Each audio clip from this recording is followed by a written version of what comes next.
छत्तीसगढ़ में भगवान राम के नाम पर करोड़ों का प्रोजेक्ट कैसे भ्रष्टाचार की भेंट चढ़ गया। पूर्ववर्ती कांग्रेस सरकार के 137 करोड़ रुपए के ड्रीम प्रोजेक्ट राम वन गमन पथ का कामकाज अब क्यों ठप पड़ गया। इस विश्लेषण में हम राम वन गमन पथ योजना को समझेंगे और जानेंगे कि कैसे अधूरे काम के बावजूद TCIL और वाप्कोस जैसी एजेंसियों को 82 करोड़ रुपए का भारी भुगतान कर दिया गया। क्या चंदखुरी और चंपारण को इस परिपथ में शामिल करना ऐतिहासिक रूप से सही था? मुख्यमंत्री विष्णुदेव साय सरकार के सोशल ऑडिट और अजय चंद्राकर की जांच कमेटी की पूरी इनसाइड स्टोरी देखिए इस वीडियो में। आपको पूरी खबर बताएं इससे पहले आप हमारे चैनल को सब्सक्राइब जरूर कर लें ताकि आपको हर बड़ी खबर सबसे पहले मिल सके। नमस्कार, मैं हूं चंद्रशेखर और आप देख रहे हैं नव प्रदेश टीवी। क्या भगवान राम के नाम पर भी कोई करोड़ों का घोटाला हो सकता है? क्या छत्तीसगढ़ की सबसे बड़ी और पवित्र योजना महज राजनीति और भ्रष्टाचार का एक टूल बनकर रह गई है?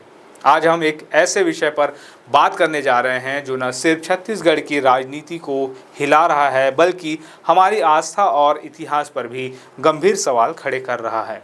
हम बात कर रहे हैं श्री राम वन गमन पर्यटन परिपथ की। पूर्ववर्ती कांग्रेस सरकार का वो 137 करोड़ रुपए का ड्रीम प्रोजेक्ट, जिसका मकसद भगवान राम के छत्तीसगढ़ में बिताए गए वनवास के रास्तों को एक भव्य पर्यटन स्थल के रूप में विकसित करना था। लेकिन आज यह पूरा प्रोजेक्ट एक बड़े चक्रव्यूह में फंस गया है। मूर्तियां अधूरी है, घाटों का काम अटका पड़ा है और साइट्स पर सन्नाटा पसरा है। वर्तमान मुख्यमंत्री विष्णुदेव साय की सरकार ने इस प्रोजेक्ट पर सोशल ऑडिट यानी सामाजिक जांच के आदेश दे दिए हैं। आज के इस वीडियो में हम इसी राम वन गमन पथ का पूरा सच और इसके पीछे के 137 करोड़ के रहस्य का विश्लेषण करेंगे। इस कहानी की शुरुआत होती है जब छत्तीसगढ़ की तत्कालीन कांग्रेस सरकार ने राज्य को धार्मिक पर्यटन के नक्शे पर लाने के लिए इस महत्वाकांक्षी योजना की घोषणा की। योजना थी कि छत्तीसगढ़ के उन 75 से ज़्यादा स्थानों को विकसित किया जाएगा जहां से भगवान राम अपने वनवास के दौरान गुजरे थे। पहले चरण में 9 प्रमुख स्थानों का चयन किया गया, जिसके लिए 137.45 करोड़ रुपए का भारी भरकम बजट पास हुआ। शुरुआत में सब कुछ बहुत शानदार लग रहा था। बड़े बड़े विज्ञापन छपे, भव्य शिलान्यास हुए, जनता को लगा कि उनके राज्य का गौरव वापस आ रहा है। लेकिन जैसे ही सरकार बदली और प्रोजेक्ट की फाइलें खुली तो जो सच सामने आया उसने सबके होश उड़ा दिए। जब नई सरकार ने इस प्रोजेक्ट का रिव्यू किया तो पता चला कि ज़मीन पर काम तो आधा अधूरा है, लेकिन खजाने से करोड़ों रुपए पहले ही गायब हो चुके हैं। रिपोर्ट्स के मुताबिक निर्माण कार्य करने वाली बड़ी एजेंसियों को बिना काम पूरा किए ही लगभग 82 करोड़ रुपए का भुगतान कर दिया गया।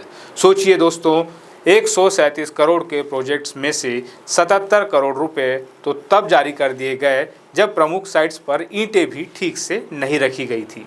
सरकारी दस्तावेज बताते हैं कि TCIL को 35.31 करोड़ और वाप्कोस नाम की एजेंसी को 36.82 करोड़ रुपए दिए जा चुके हैं। सवाल यह है कि जब काम जमीन पर हुआ ही नहीं तो ये करोड़ों रुपए किसकी जेब में गए? अपनी बच्चे की सुरक्षित भविष्य के लिए ये मंत्र याद रखें। 5 साल 7 बार। जन्म से लेकर 5 साल तक सुनिश्चित करें कि आपके बच्चे का एक भी टीका छूटने न पाए। पूर्ण टीकाकरण, संपूर्ण सुरक्षा। राष्ट्रीय स्वास्थ्य मिशन, झारखंड सरकार।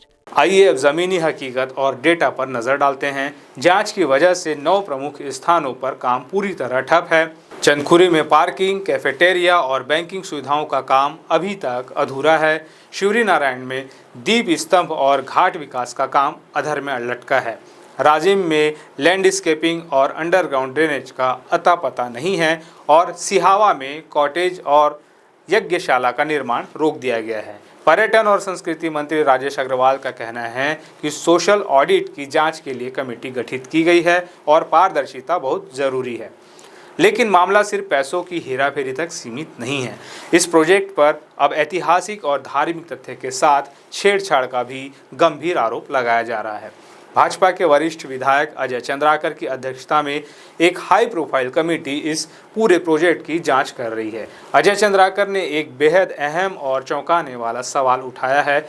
उन्होंने चंदखुरी और चंपारण को राम वन गमन मार्ग में शामिल करने पर ही आपत्ति जता दी है। उनके अनुसार इन स्थानों को इस परिपथ में शामिल करना ऐतिहासिक तथ्यों के बिल्कुल विपरीत है। यानी क्या राजनीतिक फायदे के लिए भगवान राम के इतिहास को भी अपनी सुविधा के अनुसार बदल दिया गया?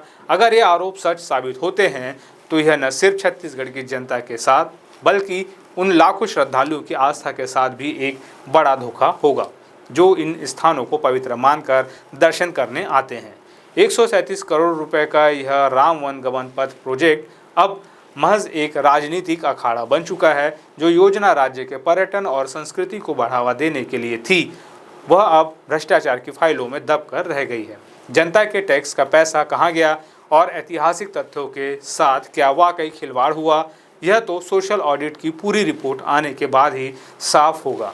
लेकिन एक बात तय है, धर्म और इतिहास के नाम पर राजनीति और भ्रष्टाचार का यह खेल हमारे सिस्टम की एक बहुत डरावनी सच्चाई को दिखाता है। आपकी इस पूरे मामले पर क्या राय है? क्या आपको लगता है कि धार्मिक प्रोजेक्ट्स में भी भ्रष्टाचार होना हमारे सिस्टम की सबसे बड़ी विफलता है? अपनी राय हमें कमेंट्स में ज़रूर बताएं। अगर आपको यह वीडियो पसंद आया हो तो इसे लाइक करें, शेयर करें और ऐसी ही रिपोर्ट्स के लिए चैनल को सब्सक्राइब करें।